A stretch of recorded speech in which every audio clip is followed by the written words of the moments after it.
حضرت زینب بنت جہش رضی اللہ تعالیٰ عنہا کا جو ولیمے کی دعوت تھی، آقا صلاۃ والسلام نے اتنی بڑی دعوت کی، اتنے اونٹ اور بھیڑ بکریاں کاٹے اور تمام مسلمانوں کو کھانا کھلایا، گوشت سے کھانا کھلایا، سیر ہو کے لوگ گئے، بچ گیا۔ تو اتنی بڑی دعوت کسی ازواج مطہرات کی نہیں ہوئی تھی۔ تو یہ اعزاز بھی حضرت زینب بنت جہش رضی اللہ تعالیٰ عنہا کو جاتا ہے۔ جب آقا صلاۃ والسلام نے حضرت زینب رضی اللہ تعالیٰ عنہا سے یہ فرمایا کہ ہمارا نکاح اللہ پاک نے کیا ہے، تو اس بات کو لے کر آپ بہت نازاں و فرحاں رہتی اور تمام ازواج مطہرات سے اکثر و بیشتر کہتی کہ میرا نکاح تو اللہ نے پڑھایا ہے، آپ کا تو دنیا میں ہوا ہے، میرا نکاح تو میرے رب نے پڑھا۔ تو آپ اس پر بہت زیادہ نازاں و فرحاں اور سرشار تھیں۔ حضرت انس بن مالک رضی اللہ تعالیٰ عنہ نے یہ سوچا کہ آقا صلاۃ والسلام کی نکاح مبارک پر جب آپ اتنے خوش ہیں تو کوئی تحفہ میں بھی دوں۔ تو آپ کے پاس کچھ نہیں تھا، آپ اپنے گھر تشریف لے گئے، اپنی والدہ محترمہ سے اپنا مسئلہ بیان کیا۔ تو ان کی والدہ محترمہ نے دیکھیے انہوں نے حلوہ بنایا اور وہ حلوہ دیا حضرت انس رضی اللہ عنہ کو، یہ آقا صلاۃ والسلام کو آپ تحفہ دے کر آئیں۔ تو آپ خوشی خوشی وہ لے کر چلے گئے، ایک پیالہ ہی تھا اور اس کو آپ نے حضرت آقا صلی اللہ علیہ وسلم کی خدمت میں تحفے کے طور پہ پیش کیا۔ آپ نے اسے رکھا اور کہا کہ جائیں تمام صحابیوں کو بلا لائیں اور جتنے بھی لوگ ملیں سب کو بلا لائیں۔ تو آپ چلے گئے اور سب کو بلا کے لے آئے کہ جو ہے آقا صلی اللہ علیہ وسلم کی وہ ساری جگہ کھچا کھچ جو ہے وہ بھر گئی۔ اب آپ حضرت انس بن مالک سوچ رہے تھے کہ یہ اتنا سا حلوہ کیسے پورا ہوگا۔ تو آقا صلی اللہ علیہ وسلم نے اس پہ ہاتھ رکھا، اس پہ کچھ پڑھا، یقیناً قرآن پاک پڑھا ہوگا، آیت مبارکہ پڑھی ہوں گی، اور پھر کہا کہ یہاں سے اس میں سے کھائیے اور تمام لوگ اپنے آگے سے ہی کھاتے جائیے۔ آپ سوچئے کہ کس قدر لوگوں نے وہ ایک پیالی حلوہ کھایا اور وہ آقا صلی اللہ علیہ وسلم کی برکت سے اس میں اتنی برکت ہوئی کہ سب کے کھانے کے بعد بھی وہ کافی بچ گیا۔ تو جب پھر آپ نے وہ اٹھایا اور حضرت انس رضی اللہ تعالیٰ عنہ کو دیا کہ آپ بھی کھائیے۔ تو حضرت انس بن مالک رضی اللہ تعالیٰ عنہ کہتے ہیں کہ مجھے نہیں معلوم کہ یہ پہلے زیادہ تھا یا یہ اب زیادہ ہے۔ سبحان اللہ! دیکھیں یہاں سے بھی ہمیں تربیت ملتی ہے کہ جو ہم چیزیں وغیرہ ہم دیں تو اس پہ رکھ کے ہم قرآن کی آیت رحمت اور برکت کے لیے، ایصال ثواب کے لیے پڑھ سکتے ہیں۔ ام المومنین ازواج مطہرات رضی اللہ تعالیٰ عنہن کے لیے ایک دوسرے کے لیے آپ بیان دیکھیے۔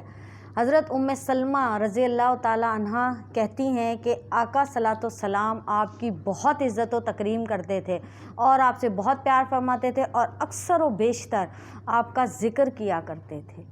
یہ ام سلمہ رضی اللہ تعالیٰ عنہ کہہ رہی ہیں حضرت زینب بنت جہش رضی اللہ تعالیٰ عنہ کے بارے میں۔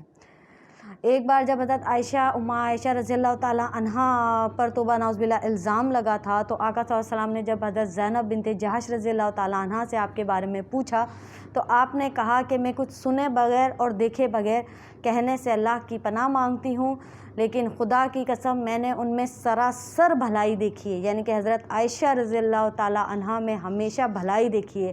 یہ کہہ رہی ہیں حضرت زینب بنت جہش رضی اللہ تعالیٰ عنہ۔ اور جب حضرت زینب بنت جہش رضی اللہ تعالیٰ عنہ کا انتقال ہو گیا تو حضرت عائشہ رضی اللہ تعالیٰ عنہ اکثر غمگین رہا کرتی تھیں۔ تو کسی نے ان سے پوچھا کہ آپ کیوں غمگین ہیں؟ تو آپ نے کہا کہ خدا کی قسم میں نے ان جیسی خضوع اور خشوع کرنے والی عورت اور صدقہ و خیرات کرنے والی، سخاوت والی میں نے کسی کو نہیں پایا، وہ اتنے حسن اخلاق کی مالک تھیں۔ تو دیکھیے کتنی خوبصورت تربیت ہمیں مل رہی ہے کہ یہ ازواج مطہرات کا ایک دوسرے سے سلوک، ایک دوسرے کے بارے میں رائے، ایک دوسرے کے عزت اور تکریم کس طرح سے کرتے تھے۔ تو ہمیں بھی معاشرے میں ایسی مثالیں قائم کرنا چاہیے، ایک دوسرے کی اچھائی کو بیان کرنا چاہیے۔ برائی کس میں نہیں ہوتی سوائے خدا کی ذات کے۔ تو ہم نے جو ہے وہ اچھائی دیکھنی ہے، اچھا بولنا ہے، اور جہاں پہ یہ معاملات ہیں اس قسم کے 2، 3 یا 4 بیویوں والے، وہاں پر بھی ہم نے اچھائی بیان کرنی ہے تاکہ گھروں میں سکون آئے، محبت آئے، عزت آئے۔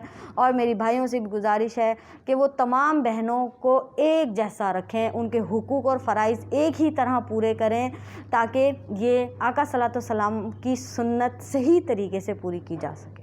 حضرت زینب بنت جہش رضی اللہ تعالیٰ عنہا سے 11 احادیث مبارکہ مروی ہیں، اور ایک بار آقا صلی اللہ علیہ وسلم سے جب تمام ازواج مطہرات بیٹھی تھیں تو ان سے پوچھا کہ ہم میں سے سب سے پہلے انتقال کس کا ہوگا؟ تو آقا صلی اللہ علیہ وسلم نے کہا کہ جس کے ہاتھ سب سے لمبے ہوں گے وہ سب سے پہلے آ کر مجھ سے ملیں گی۔ تو آقا تو تمام امہات المومنین ایک دوسرے سے اپنے ہاتھ بازو ناپنے لگیں، تو ان کی جو انہوں نے جو اس سے تشبیہ لی وہ ظاہری ہاتھ تھا۔ تو حضرت اس وقت سودا رضی اللہ تعالیٰ عنہ کے ہاتھ سب سے لمبے تھے، کیونکہ آپ ماشاءاللہ بھاری بھرکم اور قداور تھیں۔ تو لیکن جب آقا صلی اللہ علیہ وسلم کے وصال کے بعد سب سے پہلے حضرت زینب بنت جہش رضی اللہ تعالیٰ عنہ نے اس دنیا فانی کو رخصت کیا، تو پھر تمام ازواج مطہرات سمجھ گئیں کہ اس آقا صلی اللہ علیہ وسلم کی حدیث کا مفہوم تھا کہ سخاوت کرنے والی، کیونکہ آپ سب سے زیادہ سخی تھیں، بتائیں نا، دستکاری کر کے اپنے ہاتھ سے کر کے کما کے اور وہ راہ خدا میں خیرات کر دیا کرتی تھیں، تو یہ اعزاز انہیں حاصل ہے۔ تو آقا صلی اللہ علیہ وسلم نے یہ پیش گوئی کی تھی۔ پھر آپ کا جب انتقال ہوا تو آپ نے کہا تھا کہ میں نے اپنے ہاتھ سے اپنا کفن سی کے رکھا ہوا ہے، یقیناً حضرت عمر رضی اللہ تعالیٰ عنہ بھی میرے لیے بھیجیں گے، تو دونوں میں سے کوئی بھی ایک مجھے پہنا دیا جائے اور دوسرا خیرات کر دیا جائے۔ اور آپ نے اپنی زندگی میں اپنا سب کچھ خیرات کر دیا تھا۔ ایک بار حضرت عمر بن خطاب رضی اللہ تعالیٰ عنہ نے کو بھجوایا تحفہ، تو آپ نے وہ لینے سے انکار کر دیا، تو پھر انکار کہ نہیں یہ آپ کا ہی حصہ ہے، تو آپ نے کہا میری کچھ بہنیں مجھ سے اس کی زیادہ حقدار ہیں۔ پھر آپ نے اس پہ کپڑا ڈلوایا اور وہ سب میں جو ہے وہ خیرات اور تقسیم کر دیا، اور پھر کچھ بچا تو صحابیہ نے کہا کہ اس پر ہمارا بھی تھوڑا حق ہے، تو آپ نے وہ سب انہیں ہی دے دیا کہ مجھے ان کی ضرورت نہیں ہے۔ اور پھر آپ نے اللہ سے دعا فرمائی کہ اللہ پاک آئندہ سال مجھے عمر رضی اللہ تعالیٰ عنہ کا کوئی تحفہ نہ پہنچے۔ اور دیکھیے آپ کی خشیت الہی، جب ہم رب سے لو لگاتے ہیں، جب ہم رب کی عبادت کرتے ہیں، تو آپ دیکھیے رب کس طرح ہمیں جواب دیتا ہے، ضرور دیتا ہے۔ ہمارے وہ طلب ہونی چاہیے، وہ تڑپ ہونی چاہیے، اپنے رب سے ہمارا وہ تعلق ہونا چاہیے، جواب ضرور آتا ہے۔ اور اماں زینب بنت جہش رضی اللہ تعالیٰ عنہ کی ہر بات کا جواب رب نے دیا۔ دیکھیے یہاں بھی آپ کی دعا قبول ہوئی اور 1 سال سے پہلے ہی آپ کا انتقال ہو گیا۔ اور جب آپ کا انتقال ہوا تو آپ نے ورثے میں کچھ نہیں چھوڑا تھا، آپ نے سب کچھ جو ہے اپنا خیرات کر دیا، آپ کا پٹکا بھی آپ نے صدقہ خیرات کر دیا، اور آپ نے کہا تھا کہ مجھے آقا صلی اللہ علیہ وسلم کی چارپائی پہ لے جایا جائے میرا جنازہ، اور پھر ایسا ہی کیا گیا کہ ایک حضرت عمر نے جو بھیجا رضی اللہ تعالیٰ عنہ نے کو کفن مبارک وہ آپ کو پہنایا گیا، اور جو آپ نے ہاتھ سے سی کے رکھا تھا وہ خیرات کر دیا گیا، اور پھر آقا صلی اللہ علیہ وسلم کی چارپائی پہ آپ کا جو ہے وہ جنازہ مبارک لے جایا گیا۔ جب آپ کی قبر وہاں پہ کھودی جا رہی تھی تو وہاں پہ جب حضرت عمر رضی اللہ تعالیٰ عنہ کا گزر ہوا تو بہت شدید سخت گرمی تھی، تپش تھی، تو آپ نے ان قبر مبارک پہ خیمہ بندھوا دیا۔ وہاں مزدور جو وہ کر رہے تھے، جو صحابی جو لوگ تھے قبر کھود رہے تھے، تو وہاں پہ انہوں نے قبر مبارک پہ خیمہ لگا دیا کہ اتنی شدید گرمی ہے اور یہ حضرت زینب رضی اللہ تعالیٰ عنہ کو جو ہے وہ تدفین کرنی ہے۔ اور پھر آپ کا جنازہ جب لے جا کے وہاں تدفین بھی کر دیا گیا تو وہ خیمہ ایسے کا ایسے قبر مبارک پر لگا ہوا تھا۔ یہ تھیں حضرت زینب بنت جہش رضی اللہ تعالیٰ عنہما۔ ان کی زندگی سے ہم نے چنے سخاوت کے موتی، حسن اخلاق کے موتی، رب سے خشیت، اپنا تعلق، عبادات، زہد و عبادت، اس حد تک رب کی بارگاہ میں عبادت کہ ہمارے ہر سوال کا جواب عرش سے آئے، یہ موتی چنے۔ اب ہماری اگلی ویڈیو ہوگی 8ویں ام المومنین حضرت جویریہ رضی اللہ تعالیٰ عنہا کے بارے میں۔ تب تک کے لیے اللہ حافظ۔